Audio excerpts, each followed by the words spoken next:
Perkenalkan, nama saya Kartika Citra Dewi Permatasari. Saya adalah dosen di Fakultas Farmasi Universitas Indonesia. Saya merupakan bagian dari tim dosen di Laboratorium Farmasi Klinis dan Farmasi Sosial. Pada proses pembelajaran mata kuliah yang diampu oleh tim kami menggunakan pendekatan team-based teaching, di mana satu mata kuliah dapat diampu oleh beberapa dosen. Video ini dibuat dalam rangka pernyataan diri dosen untuk unjuk kinerja Tridharma Perguruan Tinggi, khususnya di bidang pengajaran atau yang biasa disebut PDD UKTPT bidang pengajaran. Sebagai salah satu persyaratan untuk sertifikasi dosen tahun 2025. Selanjutnya, saya akan menjelaskan tentang salah satu mata kuliah yang kami ampu, yaitu pelayanan kefarmasian. Pelayanan kefarmasian adalah mata kuliah wajib yang diberikan kepada mahasiswa Prodi S1 semester 6 di Fakultas Farmasi Universitas Indonesia. Mata kuliah ini memiliki bobot 2 SKS. Pada mata kuliah ini, mahasiswa akan mempelajari sistem pelayanan kefarmasian secara komprehensif, dimulai dari sistem pelayanan kesehatan secara umum dan juga berbagai praktik pelayanan kefarmasian di berbagai fasilitas kesehatan di Indonesia. Capaian pembelajaran mata kuliah pelayanan kefarmasian adalah mahasiswa mampu menilai pelayanan kefarmasian dasar di berbagai sarana pelayanan kesehatan. Perkuliahan dilakukan secara kombinasi pembelajaran asinkronus dan sinkronus. Asesmen perkuliahan dilakukan secara formatif dan juga sumatif. Asesmen formatif meliputi umpan balik saat presentasi, adanya role play, dan juga kuis. Sedangkan asesmen sumatif meliputi proses keaktifan pembelajaran, presentasi, dan juga ujian. Mata kuliah pelayanan kefarmasian dilaksanakan dengan prinsip student-centered learning, di mana perkuliahan dilakukan dengan berbagai macam metode, meliputi question-based learning, case-based learning, dan juga role play. Setelah melihat bagaimana perencanaan proses pembelajaran berdasarkan buku rancangan pengajaran yang kami miliki, selanjutnya saya akan menjelaskan bagaimana pembelajaran asinkronus dilakukan menggunakan e-learning management system atau EMAS di lingkungan Universitas Indonesia. Berikut adalah tampilan dari Learning Management System di Universitas Indonesia yang juga digunakan di Fakultas Farmasi. Ini adalah tampilan untuk LMS, mata kuliah pelayanan kefarmasian di salah satu kelas. Di sini kami menyediakan matriks perkuliahan dan juga materi dan juga segala bentuk asesmen seperti kuis ataupun pemicu dari setiap pertemuan di tiap minggunya. Berikut adalah salah satu contoh yang kami berikan pada minggu pertama, yaitu paparan terkait perkuliahan pelayanan kefarmasian, tentang informasi umum, capaian pembelajaran mata kuliah, sub CPMK, pokok pembahasan, metode pembelajaran, bagaimana hasil pembelajaran akan dievaluasi, kontrak perkuliahan, pembagian tugas, dan juga matriks perkuliahan, serta daftar rujukan. Di sini saya akan meng-highlight salah satu pertemuan yang diampu oleh saya sendiri, yaitu pertemuan pada minggu kelima tentang pemantauan terapi obat meso dan visite. Berikut adalah video pembelajaran secara asinkronus yang dapat diakses oleh mahasiswa sebelum perkuliahan, dan nantinya mahasiswa dapat memanfaatkan berbagai macam fitur yang ada dalam video dan Setelah menonton beberapa video akan diberikan kuis yang harus dikerjakan oleh mahasiswa sebelum perkuliahan sinkronus dilakukan. Berikut adalah video pertama yang merupakan materi pemantauan terapi obat.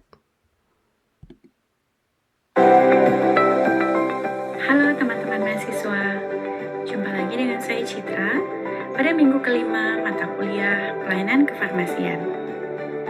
Pada minggu ini, kita akan membahas 3 topik materi, yaitu PTO, meso, dan visite.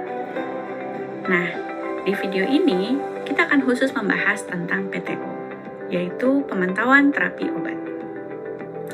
Pemantauan terapi obat adalah sebuah rangkaian proses kegiatan untuk memastikan obat yang diberikan kepada pasien aman, efektif, dan rasional.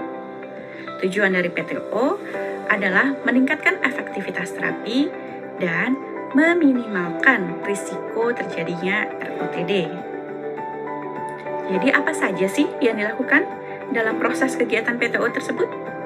Yang pertama, pengkajian obat meliputi dosis, cara pemberian obat, dan masalah terkait obat. Dilanjutkan dengan pengkajian respon terapi, pengkajian ROTD, pemberian rekomendasi, pemantauan, dan tindak lanjut. Pada tahap pertama, yaitu pengkajian obat, seorang apoteker perlu melakukan analisis terkait masalah obat atau yang biasa disebut DRP, Drug Related Problem. Umumnya meliputi indikasi yang tidak diterapi, pemberian obat tanpa indikasi, pemilihan obat yang tidak tepat, dosis yang tidak sesuai, adanya interaksi obat, dan obat tidak digunakan oleh pasien. Apoteker juga harus memantau apakah terjadi ROTD dari obat yang diberikan. Bila terjadi, maka efek tersebut harus dicatat dan dilaporkan melalui formulir kuning ESO.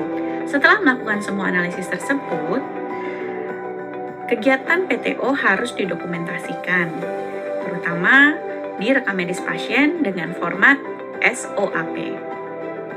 Apa itu SOAP? Kita lihat satu persatu. S adalah subjektif, yang merupakan catatan keluhan pasien, misalnya pusing, mual. Sedangkan O adalah objektif, catatan hasil pemeriksaan, hasil laboratorium, dan terapi pasien. A adalah assessment, yang merupakan kesimpulan penilaian ada atau tidaknya suatu masalah. Dan P adalah plan, rencana tindak lanjut, dan rekomendasi. Lalu, kapan ya PTO itu harus dilakukan? Nah, PTO itu seharusnya dilakukan kepada semua pasien. Tapi sebagaimana kita tahu, kadangkala terjadi sebuah kendala yaitu kekurangan tenaga SDM apoteker, sehingga dapat dilakukan kegiatan pemilahan dengan menentukan kriteria yang diprioritaskan. Hal yang dapat dipertimbangkan adalah kriteria pasien dan kriteria obat. Untuk kriteria pasien dapat dipilih sebagai berikut: pasien dengan polifarmasi, pasien kanker dengan terapi sitostatik, pasien dengan gangguan hati atau ginjal, pasien geriatri atau pediatri, pasien hamil atau menyusui, dan pasien dengan perawatan intensif. Sedangkan bila mau dipilah berdasarkan obat, dapat dipilih sebagai berikut: obat high alert, polifarmasi, obat dengan variasi rute pemberian, obat dengan cara pemberian khusus, misal inhalasi, dan obat dengan variasi aturan pakai. Teman-teman mahasiswa, jadi kita sudah membahas apa itu PTO, apa saja rangkaian kegiatannya. Lalu bagaimana PTO itu dilakukan dan didokumentasikan? Dan kapan akan dilakukan PTO? Teman-teman mahasiswa dapat memahami lebih lanjut terkait materi ini dengan membaca pustaka terkait dan mengerjakan tugas yang diberikan. Sampai ketemu lagi di video berikutnya yang akan membahas tentang meso. Sampai jumpa kembali.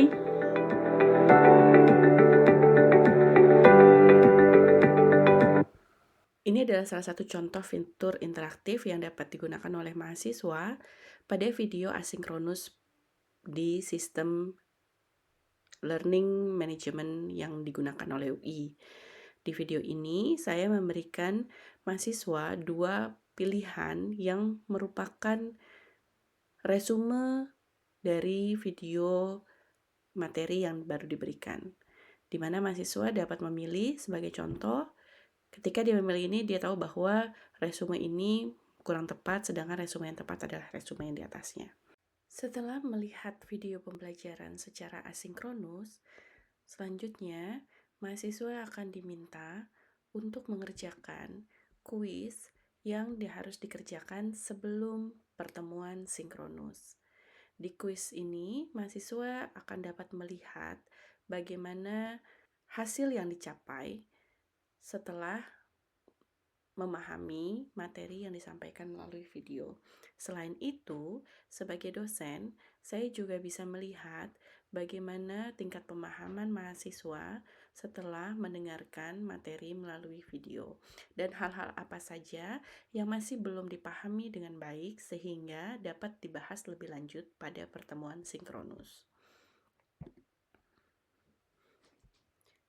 Mahasiswa juga diberikan pemicu berdasarkan pertanyaan yang dikerjakan secara berkelompok untuk disiapkan sebagai presentasi.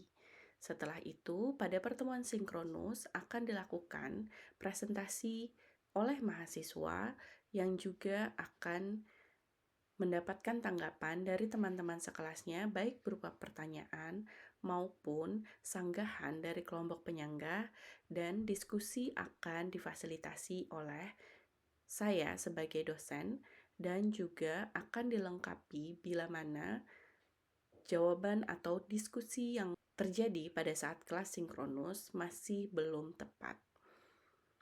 Baiklah, setelah kita melihat bersama bagaimana proses pembelajaran asinkronus dilakukan, selanjutnya saya akan menjelaskan bagaimana proses interaksi pada pembelajaran sinkronus terjadi. Saya akan menampilkan sesi diskusi dan klarifikasi dari rekaman salah satu sesi pertemuan sinkronus yang dilakukan secara online di kuliah pelayanan kefarmasian dengan topik pengkajian resep, penelusuran riwayat penggunaan obat, dan rekonsiliasi obat.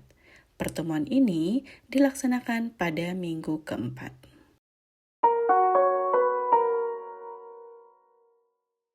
Dengan tindak lanjutnya, kemudian ada perubahan aturan pakainya jika ada perubahan aturan pakai. Next.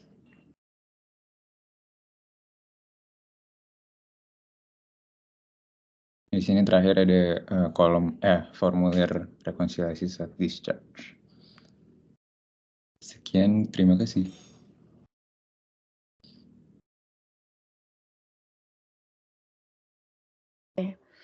Jadi sekedar sharing ya teman-teman ya.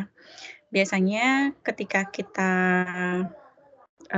berada dalam lingkungan pekerjaan gitu ya, teman-teman dimanapun, kita di sini sekarang sedang membahas pelayanan kefarmasian, kita akan mencoba bekerja secara efektif dan efisien. Kalau misalkan formulir-formulir ini sampai saat ini umumnya masih dikerjakan dalam bentuk hard copy ya gitu atau manual.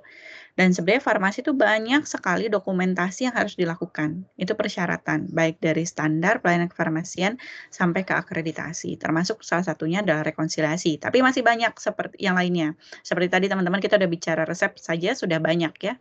Terus belum nanti wawancara penggunaan riwayat obat, terus nanti pada saat dokumentasi pemberian obat atau dispensing obat, misalkan kayak gitu ya. Dan sebagainya, termasuk di sini rekonsiliasi. Kalau teman-teman lihat sekilas, sebenarnya tidak ada perbedaan ya. Tadi yang presentasi siapa saya yang form ini? Iya Bu, saya Rafael. Oh ya Rafael. Sebenarnya tidak ada perbedaan signifikan kan ya Rafael kalau dari formnya ya, hanya di judulnya saja ya. Ya kan ya? Ya. Iya, mirip. Jadi intinya prinsip dari rekonsiliasi itu adalah membandingkan membandingkan pengobatan dia sebelumnya, lalu saat ini apa keputusannya saat dia di posisi yang saat ini, gitu ya. Nah, biasanya kita di rumah sakit, kita menggunakan satu form saja, namanya formulir rekonsiliasi. Formulir itu kita gunakan pada saat pasien masuk, pada saat pasien dipindahkan dari unit perawatan satu ke yang lain, dan pada saat pasien pulang. Jadi formnya tuh hanya satu, karena tadi seperti yang dipresentasikan oleh Rafael, di sini formnya sebenarnya tidak ada perbedaan ya. Nah, kemarin itu pada saat saya kemarin mengajar kakak kelas kalian di apoteker, kami berikan kasus gitu ya, terus untuk dituliskan di formulir rekonsiliasi seperti apa. Ternyata masih banyak yang salah paham. Jadi mungkin di sini saya ingin mencoba memberikan contoh ya. Nah, misalkan tadi levofloxacin dia diberikan infus, ternyata baru 3 hari, padahal mau durasinya 1 minggu. Maka pada saat ditulis di sini adalah levofloxacin IV selama dia dirawat inap kan 1 kali 750 mg. Di rekonsiliasinya apa? Ya dia misalkan diganti sediaannya, keterangannya diganti misalkan levofloxacin tablet 1 kali 750 mg. Itu pada saat pulang.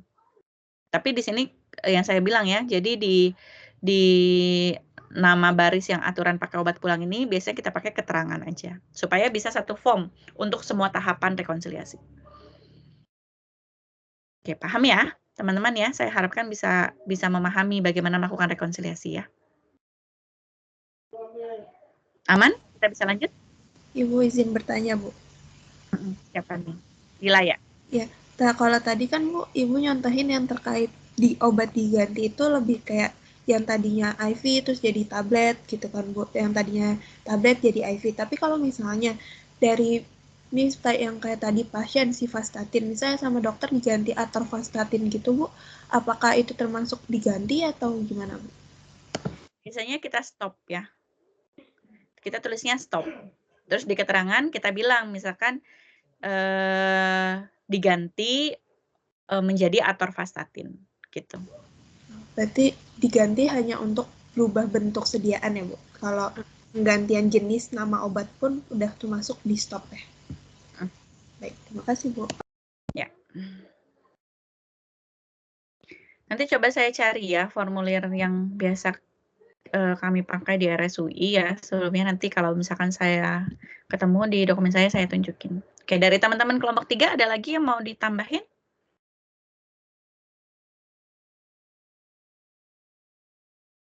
Udah Bu, hanya itu saja. Oke, kalau gitu sip. Boleh di stop share, kita kasih lagi ke teman-teman kelompok 1. Silakan teman-teman kelompok 1 sudah siap menjawab?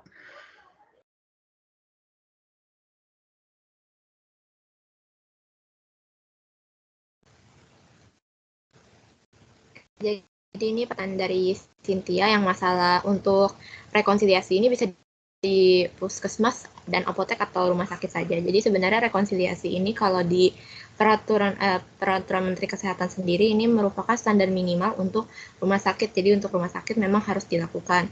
Tapi kalau untuk di puskesmas dan apotek, hal ini tidak diwajibkan, namun kalau berdasarkan dari pertanyaan bisa dilakukan. Kenapa ditetapkan rumah sakit harus melakukan rekonsiliasi? Karena dari struktur dan sistem penyerahan obat di rumah sakit sendiri lebih kompleks, jadi lebih rawan terjadinya medication error.